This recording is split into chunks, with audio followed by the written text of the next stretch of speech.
Hello students, now in previous video I complete the Sound of Music part 1 from where we read about Evelyn Glennie, Listen to Sound Without Hearing It. Now this one is the first part and today we start our second part, the Shehnai of Bismillah Khan. So before you read, you see, look at this picture. Are you know who are these people? And what instrument they play? What instrument they play? So there are some pictures, we can identify them. So students, this one is your activity that you have to paste all the pictures of that musicians with their instrument name. Now think of the Shehnai and the first thing you will probably imagine is a wedding or a similar occasion or a function.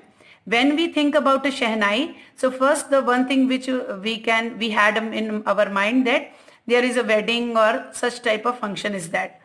In next would it be Ustad Bismillah Khan. When we heard the word Shehnai, the name Ustad Bismillah Khan was strike on our mind. Who was the Shehnai maestro playing this instrument and give the fame to Shehnai.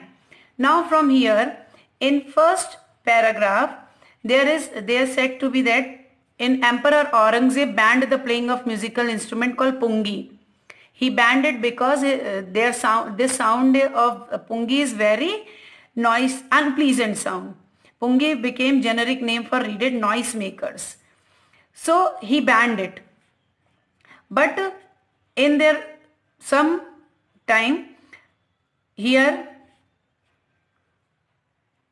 is a barber of a family of professional musician. Now who access to the royal palace. He decided to improve the tonal quality of pungi. So he decided to improve it.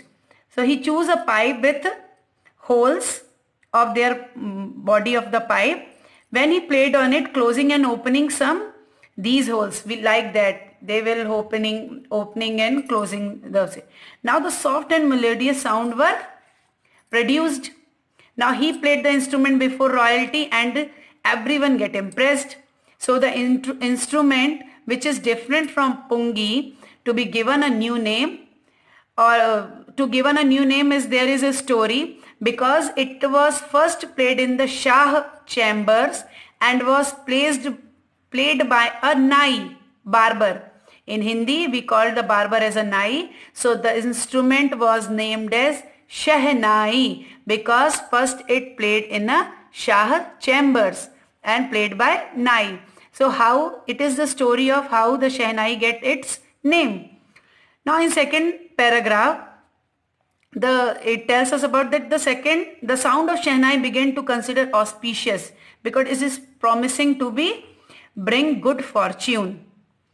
So this reason it still played in temples and in indispensable components of any North Indian weddings. In the past, the Shehnai was of the Naubat or traditional assembles of 9 instruments found at royal courts. Now the credit for bringing this instrument into the classical stage goes to Ustad Bismillah Khan. Now as a 5-year, in third paragraph, the story tells us that as a 5-year-old Bismillah Khan played Gilli Danda near a pond in the ancient state of Dumrao in Bihar. He was regularly go to the nearby Biharji temple to sing the Bhojpuri Cheta, at the end of which he would earn a big laddu weighing 1.25 kg, a prize. Not like that, this happened to 80 years ago and the little boy had travelled far to earn the highest civilian award in India, the Bharat Ratna, from the prize of 1.25 kg weighing laddu and the Bharat Ratna. In fourth paragraph, it tells us about that when he was born on 21st March 1916 and belongs to a well-known family of musicians from Bihar. And his grandfather Rasul Baks Khan was the Shehnai Nawaz of the Bhojpur king. So his other paternal uncles was also great Shehnai player. Now the story begins that when he was young boy, he took early music in life at the age of 3 when his mother took him to maternal uncle's house in Banaras.